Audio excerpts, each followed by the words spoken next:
Good afternoon, everyone. I'm Dee Dee Petri, President and CEO of the Olmsted Network, and I welcome you to the latest in our ongoing series of programs about Frederick Law Olmsted and the Olmsted firm. Today, we are tracing Olmsted roots in the West, an area of the country that is rarely viewed as Olmsted territory. As you will learn today, in fact, the Olmsteds had a long and important impact on both land policy and landscape design in the West. In 1865, Frederick Law Olmsted took the stage with the release of the Yosemite Report, calling for scenic reservations for all Americans. In Oakland, at about the same time, he undertook his first and only cemetery, Mountain View. And near San Francisco, he jousted with none other than Senator Leland Stanford on the design of Stanford University. Following Olmsted's retirement, the Olmsted firm continued its engagement in the West. John Charles Olmsted proved to be a park maker extraordinaire in Seattle and Portland, continuing the firm's groundbreaking work in developing public spaces. Frederick Law Olmsted Jr., meanwhile, gravitated towards matters of conservation, working closely with Save the Redwoods League and the state of California. The Olmsted firm developed Palos Verdes estates, and I urge you to check out the resources on olmstedonline.org, where the plans, drawings, and correspondence are fully documented. Olmsted Jr., meanwhile, went on to write the Organic Act for the National Park Service and to define the California State Park system. Yes, there are many Olmsted roots to trace in the West, and we hope that this program will whet your interest in learning more. We are delighted today to have Dave Zuckermann leading us on this journey. Dave is a Berkeley native and never got too far afield. He has said that he is lucky because he has been working most of his adult life in the very park where he grew up. Over the years, it's been easy to find him on the trails of Tilden Nature Area, where we met him, in fact, in November, part of the East Bay Regional Park District. There, Dave served as a naturalist and supervising naturalist for over 20 years. He also put in a 10-year stint as a firefighter for the East Bay Regional Park District.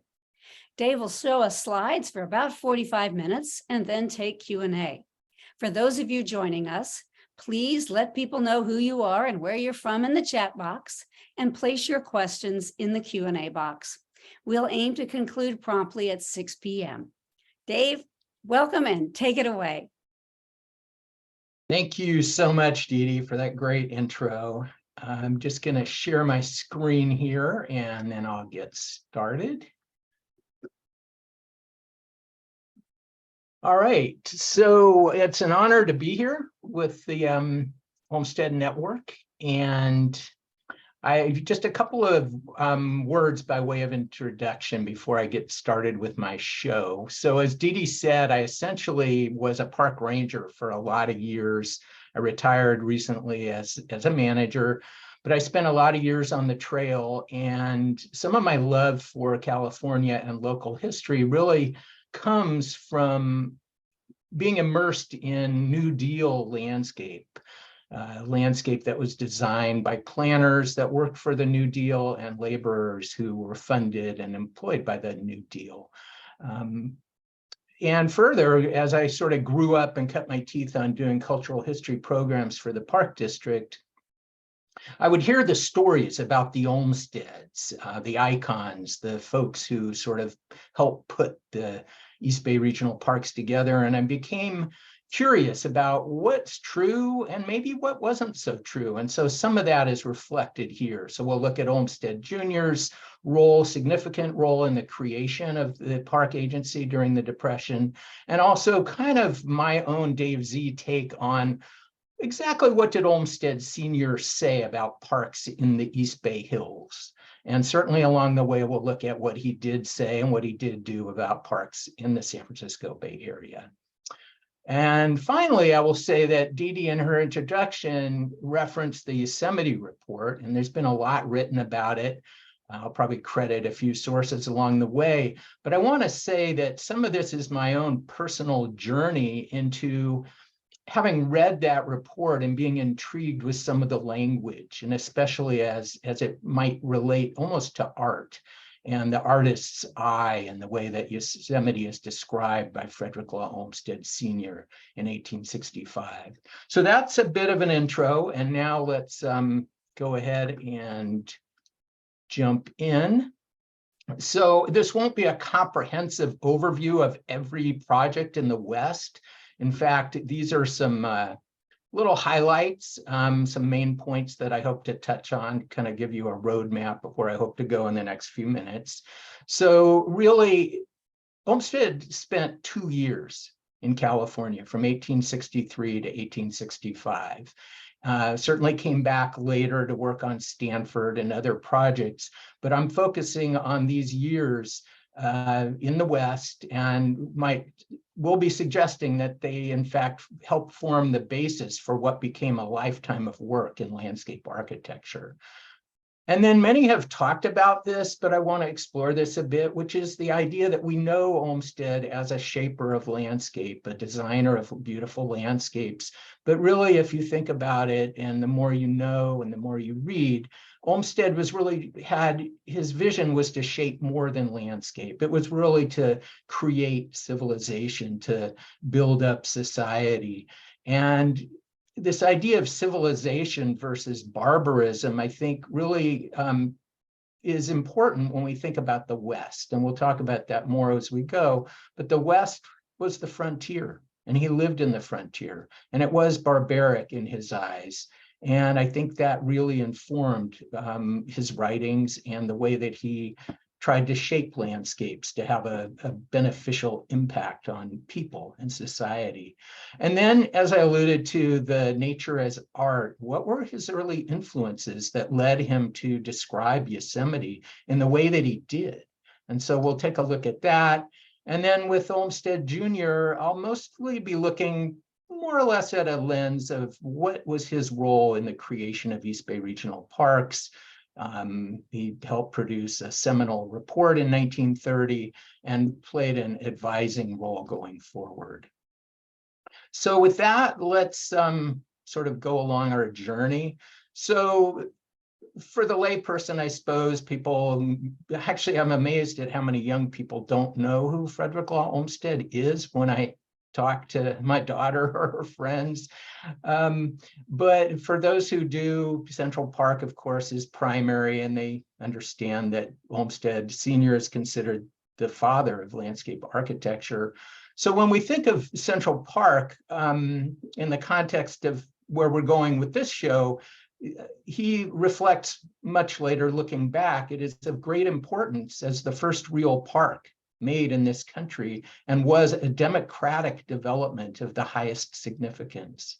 So not only does he play a role in supervising the construction of the park and in co-designing the park, becoming the chief architect, but he sees his work as helping mankind in improving democracy. So we'll come back to those thoughts. Now, you might wonder, why are we thinking about the South when this is a talk on the West? But I think that just maybe from 2 points of view here. One is maybe something that not everyone knows on the tip of their tongue. I mean, Olmsted had a wildly varied background, from sailing and walking through England. But he spent several years on 3 different journeys through the South, writing under the pseudonym of Yeoman for what became the New York Times.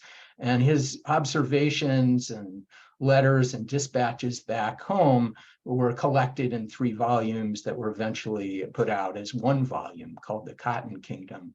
And the reason I'm mentioning it, I suppose, is just that here what he begins as an observation on the economy. And here you see a map showing actually showing cotton production in relation to essentially the density of cotton production compared to slaveholding areas. And he really starts off by saying it's an inefficient way to run an economy. And then he, as it says here, the conviction is forced upon me, entirely unanticipated, that slavery's effect is entirely ruinous. And so in some ways, I think what he experiences in the South is similar to the way he experiences the West, that it's a frontier condition, a backward society. And while he maybe isn't the most ardent anti-slavery view holder of the day, he does come around to really deciding this is not a humane way to treat people. Let's see, here we go. So the views developed in the South inform ideas about the purpose of democracy. And again, for Olmsted, this is to uplift all people, not just wealthy people. And as a side note, the Cotton Kingdom, you dare not make war on cotton. No power on earth makes war on it. Cotton is king. This is where I think the title comes for the book, The Cotton Kingdom. So California as turning point. Why do we focus on California? Well, these 2 years, what's special about this? And so some things that I've picked out is really in California, he does a lot of musing about the very nature of what landscape architecture is. And remember, it's not a defined profession. You couldn't go to school really at that point. It was his son later who helped establish a program at Harvard.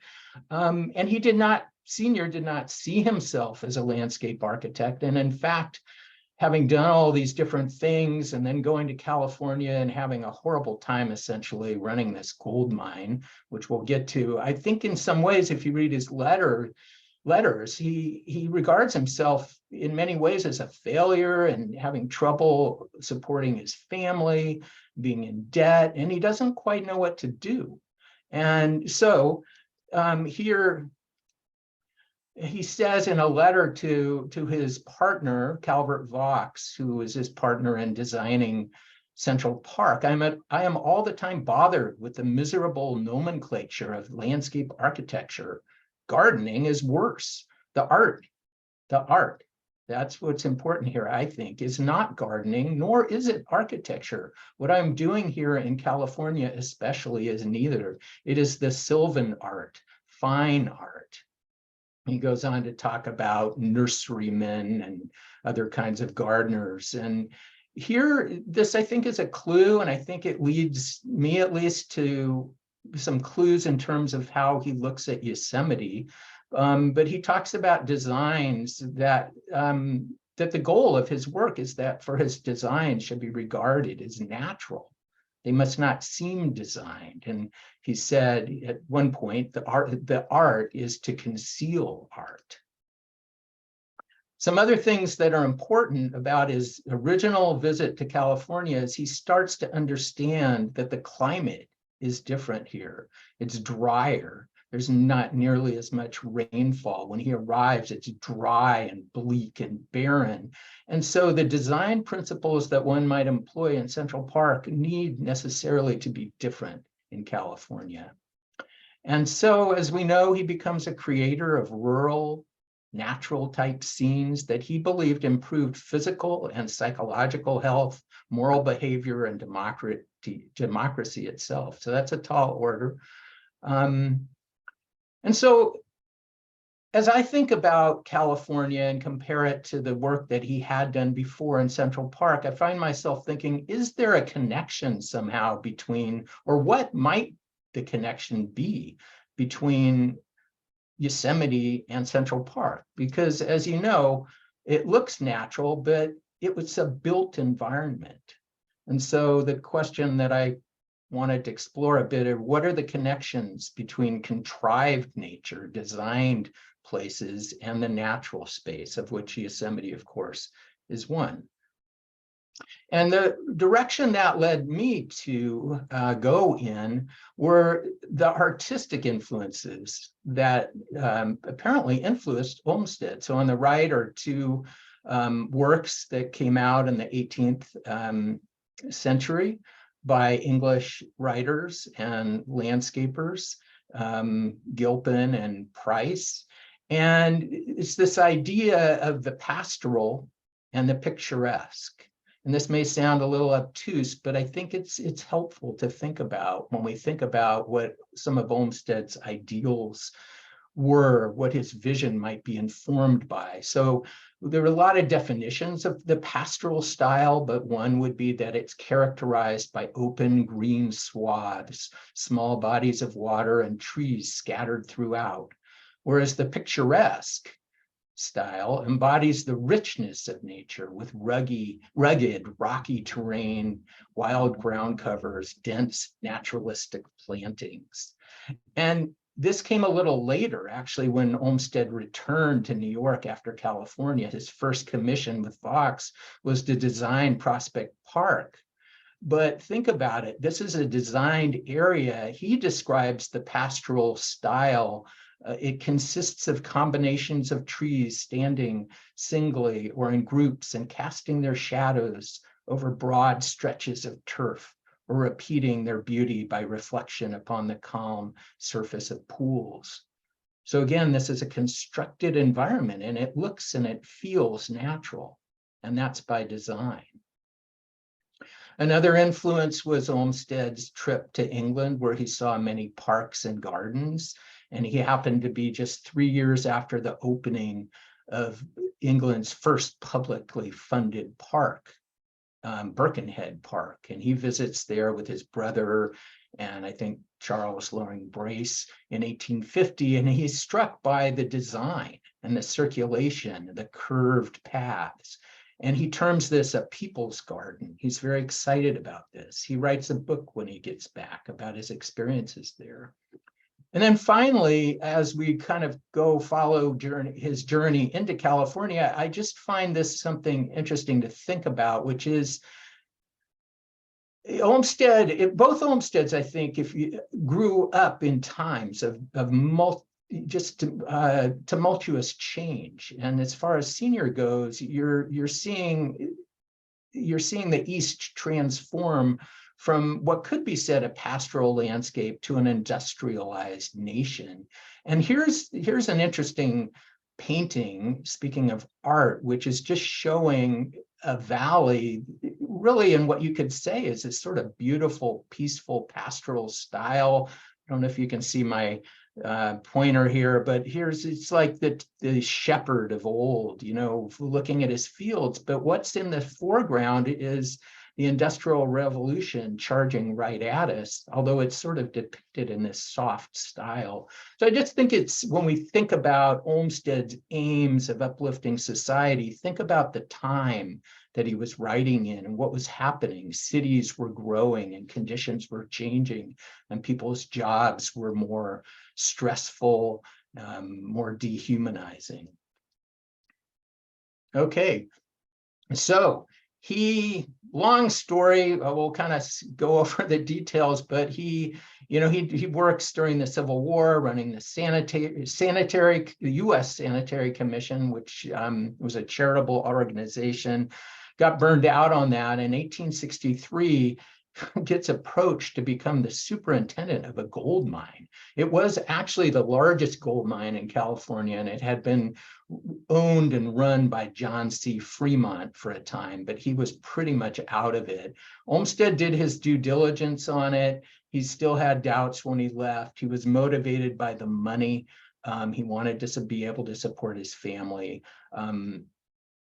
A lot of things worked out for him in California, I would say. I guess the gold mine really didn't work out, but it got him there. But let's just think about a couple things on the journey. So he takes a boat down to Panama before the canal, and he crosses Panama, the Isthmus of Panama, on an open air railroad. And this is something I got actually on the wonderful olmsted.org website. There's an amazing amount of information on there. But Charles Beveridge, the premier Olmsted scholar, talks about the impression that the jungle scenery made upon Olmsted as he traveled across the country.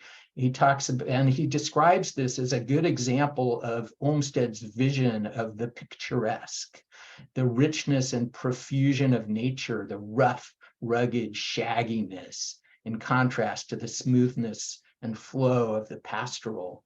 And it's amazing to me back then how much correspondence happened. I guess it took quite a while to go back and forth, but on the boat, On the steamship, the Constitution, Olmsted pens a letter to his wife, Mary Perkins Olmsted, from the steamer off Panama in the Pacific. He's describing the jungle vegetation, the passing veils of the showers and the outbursting sun shafts add to the dizzying gorgeousness of the foliage. Simply in vegetation, it is superb and glorious and makes all our model scenery very tame and Quakerish. I think it produces a very strong moral impression through an enlarged sense of the bounteousness of nature.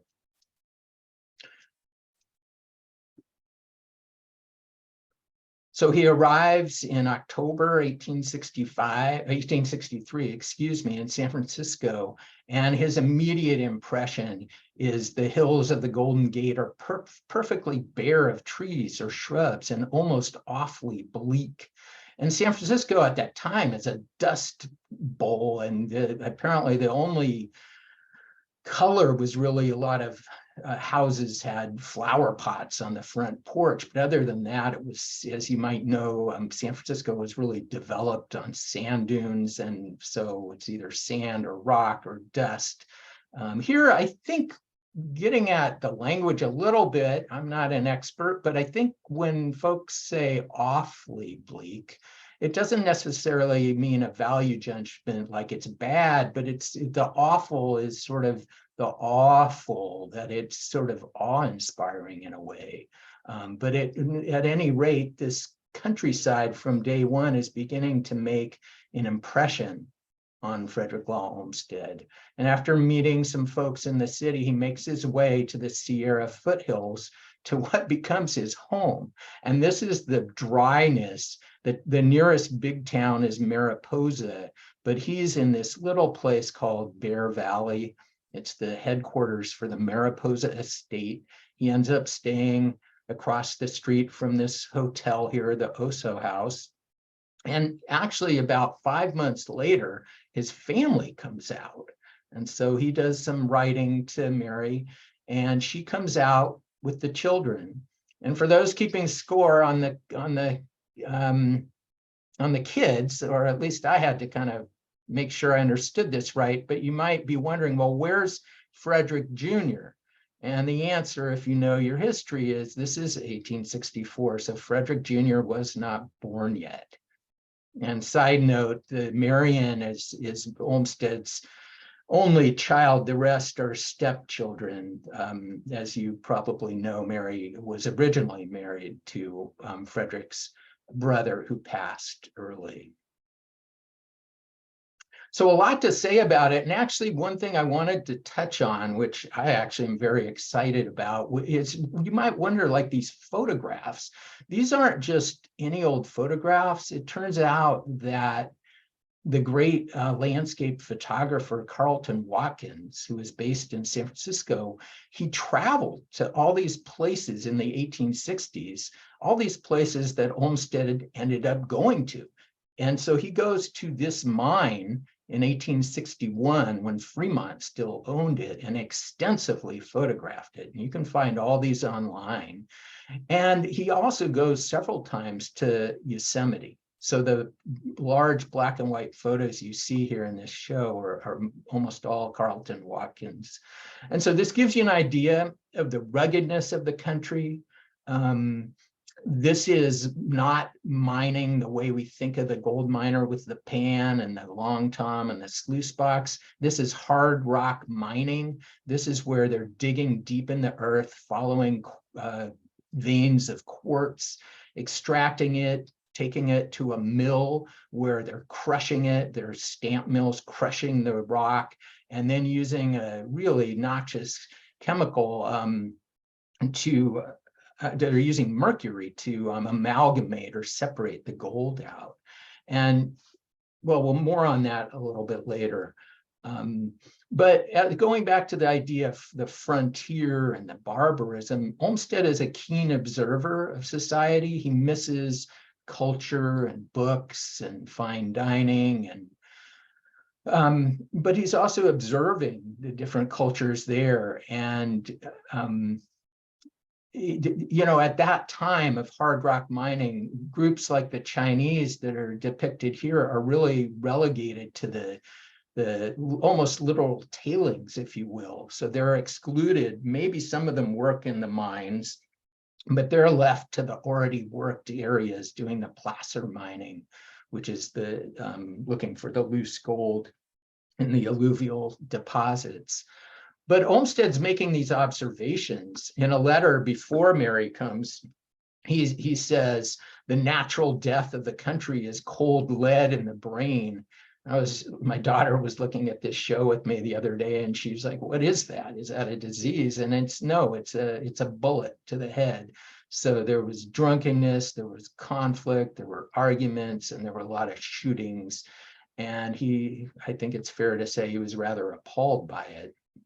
Plus, he had to find laborers to work in the mine, and that proved to be somewhat challenging. He felt like the work habits were very subpar. The white people have been almost completely emancipated from the operation of the ordinary laws by which civilized life is maintained.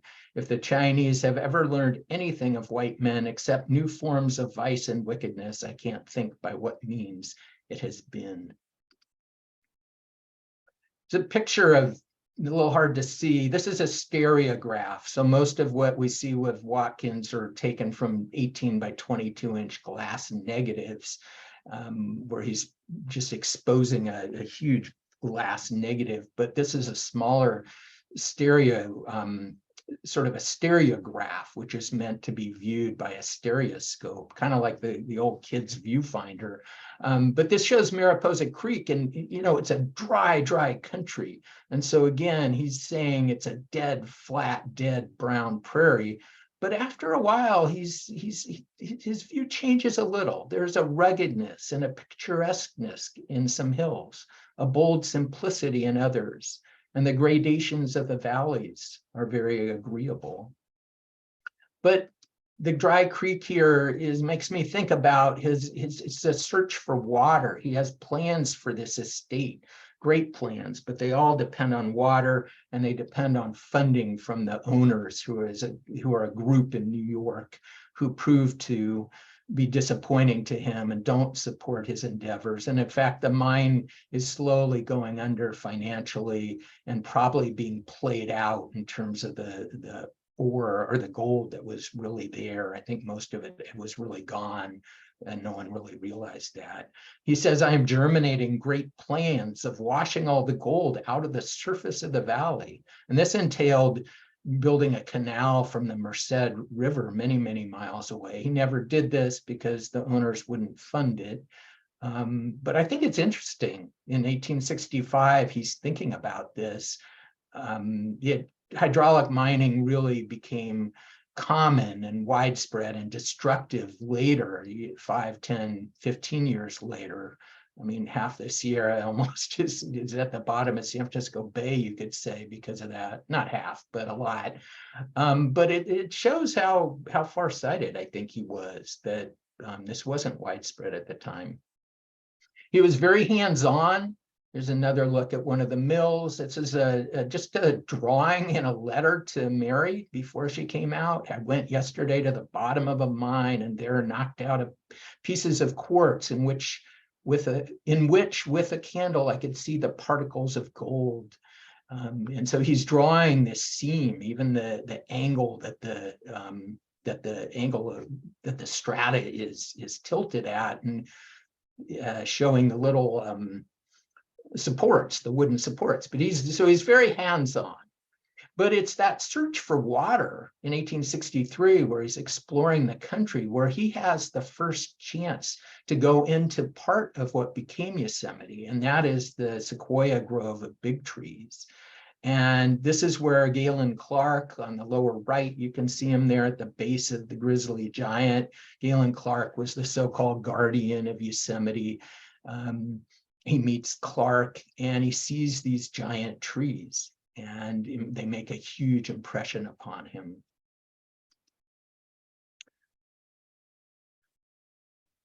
Now, this is another Watkins view, and the title of this is something like the first view of the valley from Mariposa Trail. So if you were to travel in 1864, which is when this when Olmsted and his family traveled to Yosemite for the very first time, this is the very first glimpse of Yosemite Valley that you would have seen. And so this is after Mary and the children and their servants and the governess come out. They actually have a pretty good time. The kids do, playing and riding all over the countryside, but they end up spending a 7-week vacation in the valley in the summer of 1864. And here's another view of the valley. And I'm not sure how much Olmsted knew of Yosemite before he came out there.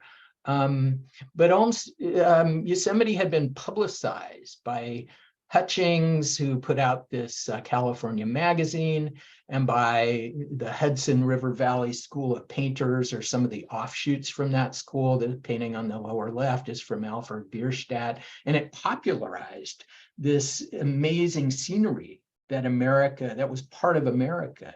And I think Americans were hungry at that point for something that made the country stand out in terms of its scenery when compared to Europe.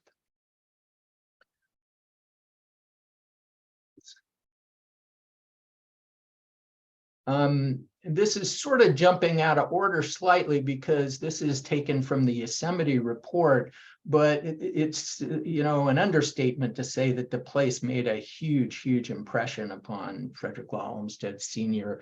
But this is an oft-quoted phrase: the union of the deepest sublimity with the deepest beauty of nature, not in any landscape that can be framed by itself, but all around and wherever the visitor goes, constitutes the greatest glory of nature.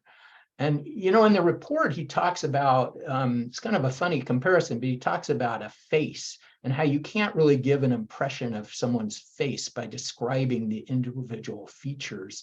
And in some ways, it's the way that he sees Yosemite as an amazing collection of many features, natural features, but not any one of them in themselves is special. It's the totality of the experience. So unbeknownst to him, because it was happening maybe a month before, I think, their vacation, back in Washington, there had been a lot going on. And there's Ethan Carr and Ralph Diamant's recent book, Olmsted in Yosemite, does an amazing job of outlining the facts of Yosemite, the Yosemite Grant itself, and also the meaning of it. But President Lincoln signs a bill and giving this land to California in 1864. And in some ways, you can think of it as the first national park, but because there was no system for it, it was given to California. And in fact, it's not the park that we know today. It's Yosemite Valley, and that's it. And it's the Mariposa Grove, and that's it. And some things that, sorry, the Zoom, parts of this Zoom are, all right, I'll minimize that. Not used to doing Zooms these days. Okay, so it's granted to California for public use, resort, and recreation, inalienable for all time. This is unprecedented. It's in a time where the government is able to do a lot. It couldn't do so much when the South was still in the Union. The Homestead Act and the Railroad Act, and even the Land Grant College Act, which kind of figures into our story in a minute. And it kind of reflects ideal of a Republican democracy, especially during wartime. He comes back from this vacation and finds out, wow, the governor has appointed him the head of a new commission to oversee this grant. And so he's charged with writing a report, which he ends up reading in 1865 in the Valley. So this is a report. I mentioned I was intrigued with the language, and this is a report that was written. It was obviously written with the intent to be read, but it was actually first written with the intent to be delivered in person to some legislators from California. I think there was a congressperson there. This is Olmsted, second from the left, and this is Mary, his wife, on the right. I think technically the report, not that it really matters, but I think there's a nuance. I think Mary missed the reading and was a day late. So this photograph was actually taken the next day. And here's, you see, this is a great articulation, perhaps one of the earliest, where he says that it's the main duty, if not the sole duty of government, to provide means of protections for all citizens in the pursuit of happiness against the obstacles which the selfishness of individuals is liable to interpose to that pursuit. That is a mouthful, but it's saying, I think it's saying a couple things, that we all have a right to pursue happiness, and we can do that through being in nature. And the government has a duty to protect these spaces from private property. And I think it's interesting that Watkins takes this photo. I think this was in 1865. He calls this the Sentinel. And it's a little grayed out here, but this is Sentinel Dome. And it's he waits for the afternoon sun, and the house here is in shadow, the gate is in sun. And it's interesting to muse about this because this is the Hutchings house. So this is James Mason Hutchings, who was in a great conflict, legal conflict with California. He's a private operator. He wants to charge people to come to Yosemite. He wants to make money there. And so it's kind of a good juxtaposition to the Olmsted's concerns as expressed here. So he anticipates that millions are to come hereafter. All people, especially laboring classes, whom it would most benefit, should be able to enjoy it. And then I think there's a limit to where this goes, as I'm going to touch on in a minute, but he really, there's another thing he says, is the exercise of the contemplative faculties is not predicated on wealth and leisure. He talks about the operation of scenes of beauty on the mind leads to reinvigoration. It's really the healthy parks, healthy people mantra that we often espouse today. There were some artists, including Watkins, there on that day, and he writes a letter to them asking them to help figure out what to do with Yosemite. So I would say, in summary of Yosemite, that this is the first time in California that he's finding a green and pastoral landscape. And these are some of the ways he describes it. He compares it to the meadows of the Avon, which is a river in England. And he even talks about as if Shakespeare was walking here. And at the bottom, the views are like cabinet pictures, tiny little pictures that recall the most valued sketches of Calumet in the Alps. Calumet is a landscape painter. And so this leads to my own musings and informed by a little reading, but it's almost like he's seeing the creation, the establishment of Yosemite as an aesthetic act that's like, that you could almost liken to creating an urban park. And here it combines these two opposing aesthetic traditions of the sublime, the cliffs and the waterfalls, and the beautiful pastoral. Yeah, I think I'll leave it at that. I have to start speeding up to get into the junior part of this. But I will say that he does talk about park management in the report, and it's probably one of the earliest descriptions of how, I mean, certainly Central Park had drives and paths, and some of them were quite sophisticated in terms of routing carriage traffic down below so you wouldn't see it or be wouldn't interfere with pedestrians. But here he's talking about ways to manage the scenery and accommodate visitors. So this isn't a preservation idea like let's preserve the ecology so much as we're preserving the scenery for people to enjoy it and not screw it up. Now, just a note here that I'm not sure that Native peoples were included in his feelings about who could benefit from nature. Just he and others, including John Muir, did not appreciate Native burning practices. There were a lot of reasons native peoples disappeared from Yosemite and other parks. I mean, some call the national parks a land that was dispossessed of native peoples. So there's a lot of reasons why they were gone, and so they couldn't keep burning, but nobody seemed to recognize at the time that their careful tending and burning of the landscape actually was keeping it in a way that from the very first white person that saw it, it was described as park-like. So he comes to San Francisco in 1865. The mine has essentially gone under, and he casts around for work.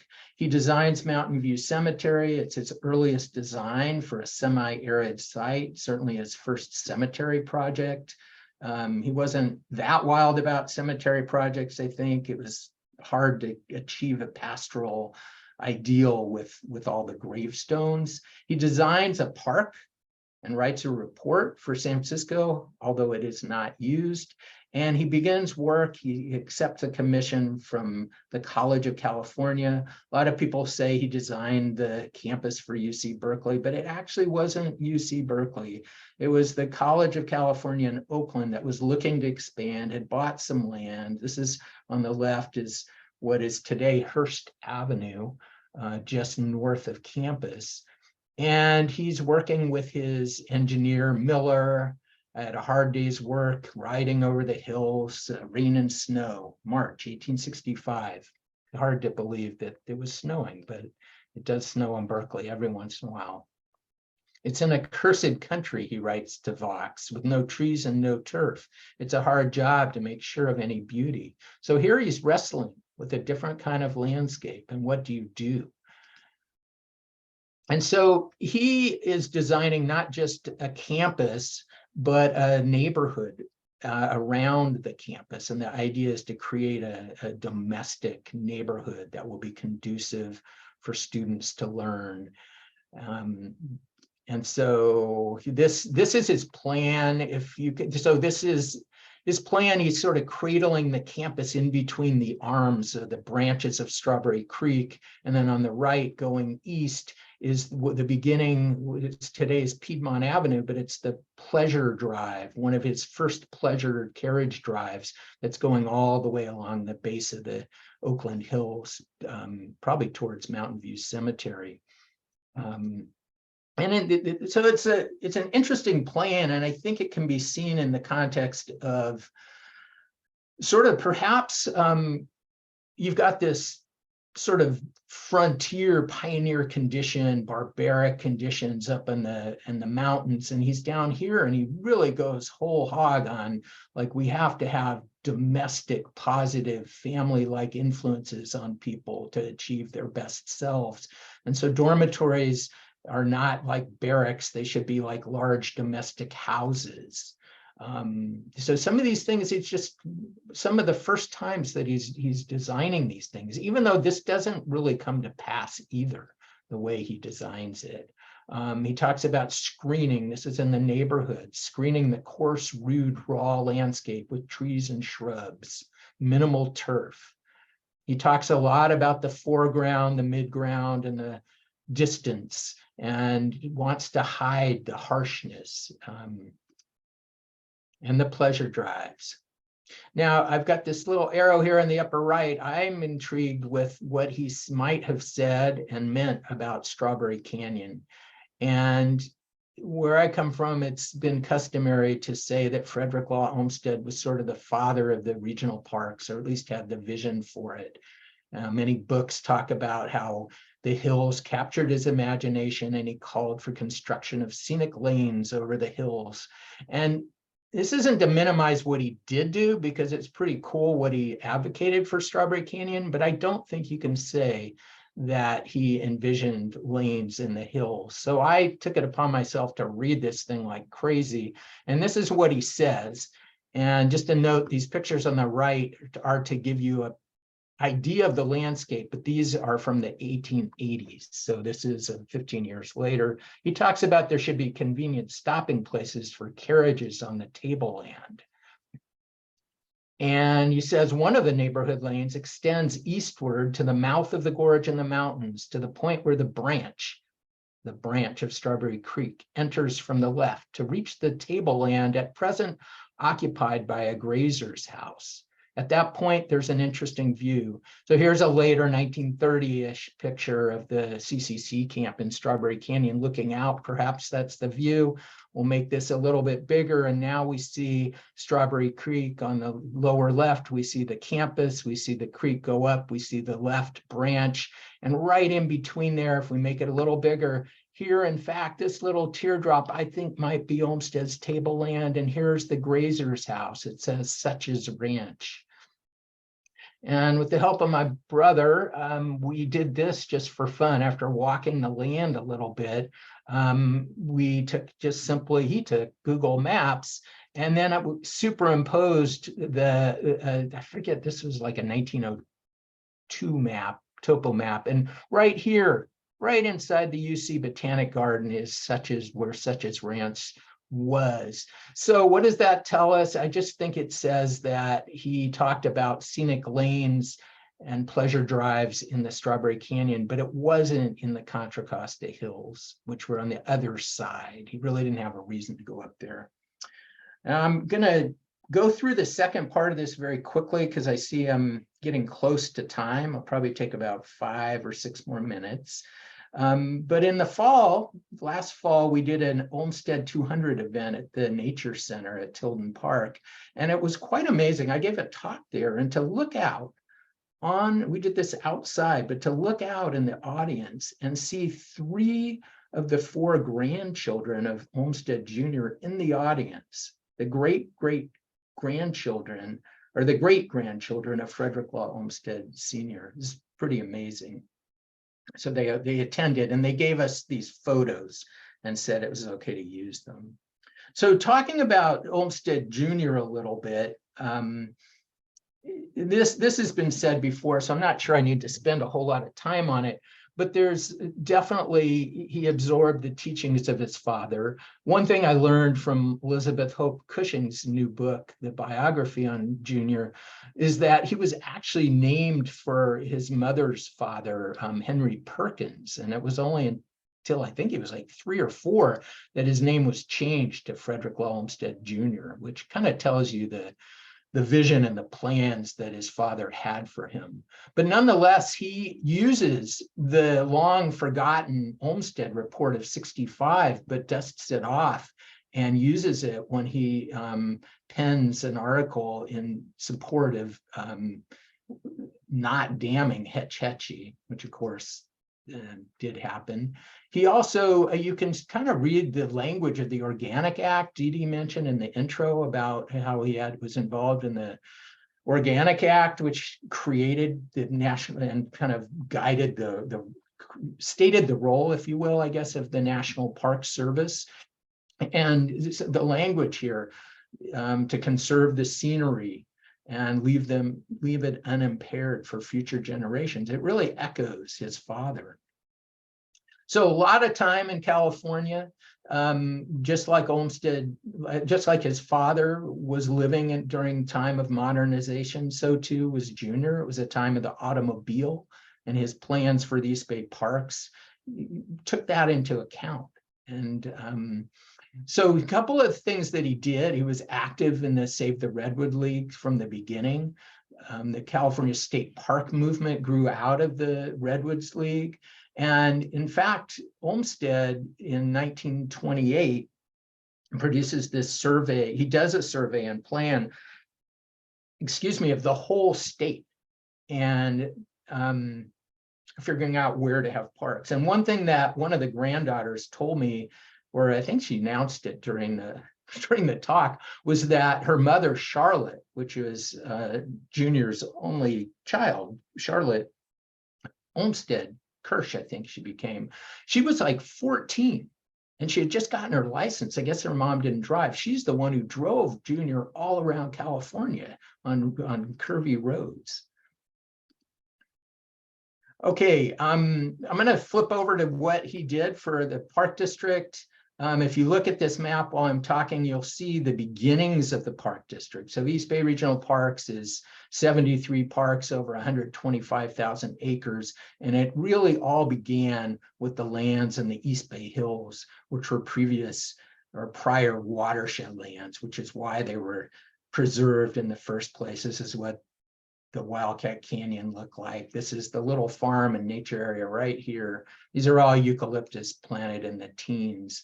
But what happened is in the 30s, there's Cal Stadium, population pressure marched up the hill, but the land resisted development because it was preserved for watershed. But once they had brought water from the Sierra, this became surplus and it was at risk for development. And so a huge campaign started. And there's a telegram where they're saying, hey, we need you to come out here and help us do this, which is they wanted the best in the country to lend credibility. And a whole series of correspondence takes place. Olmsted was burned out from the California survey. He appoints George Gibbs from the Palos Verdes office to do most of the groundwork. But in fact, there's a lot of back and forth. I'm going to keep going here. And they produce this report. And he says, rarely, if ever, have other communities had the unusual situation that confronts the East Bay. And it calls for lots of ways to manage this place. Sorry, folks, I guess I'm running out of time a little bit, but this is a whole book in itself called Eden by Design, which explores the fact that the Olmsted firm produced a same kind of report in the same year they did the East Bay Regional Parks report. The question is, why didn't anything happen in LA in terms of preservation at that time? And that's an interesting story and a great book about it. Mainly it's the deal is that was done for the Chamber of Commerce. There was a lot of advising that went on. Watershed lands, is it okay to make a park on watershed lands? He basically says yes. They give him some updates. They say, should the water board run us, or should there be a separate board? And he says, well, he kind of says there should be a separate board, but it should be under kind of like a county agency. Park district happened. Here's just a couple of pictures from the report. So I call these then and now. So these again are the pictures that were in that Olmsted Hall report and what the places look like today, to just give you an idea that it really was a vision achieved, as we like to say. And here's the map that was in the Olmsted report. And here's a GIS map from today showing, I'm going to go back one, just showing the lands. So again, in the green, darkest green is the vision for what should be parks. And this is what was achieved. And of course, not only these, but another 100,000 acres was achieved. And this is the first master plan map for the first park, my favorite home in the park district, Tilden Park. And I'll just close with this quote from Senior when he was getting an award up at Prairie Creek, I think it was, Prairie Creek Redwoods. In dealing with landscapes, I've been guided by an injunction impressed on me by my father early in my professional career, namely that one's primary duty is to protect and perpetuate whatever beauty and inspirational value is due to nature. So with that, I will leave it and turn it back over to Dee Dee.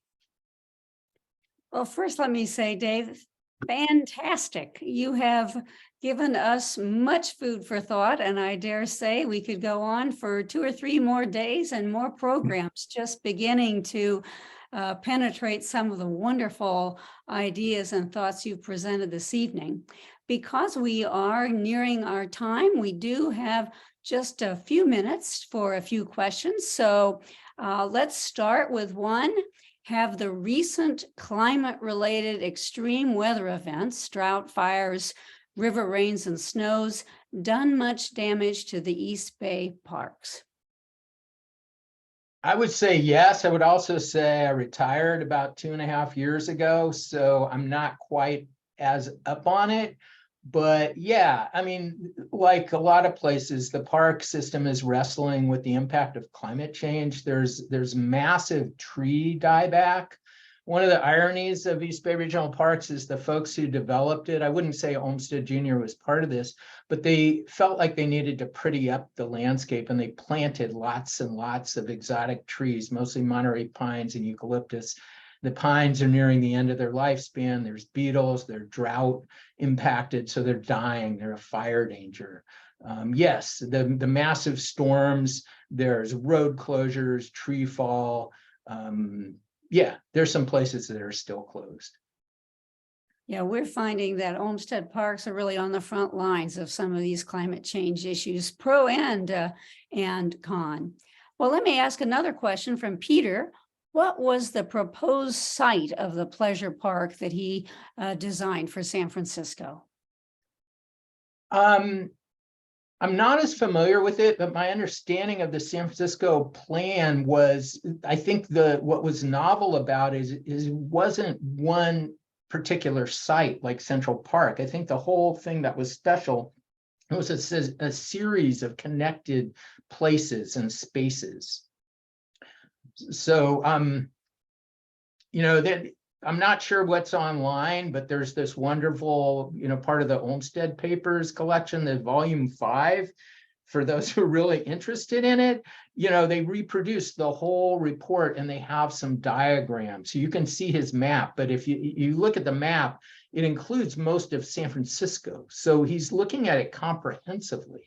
And so that's part of the genius and part of his development, because he hadn't done that before.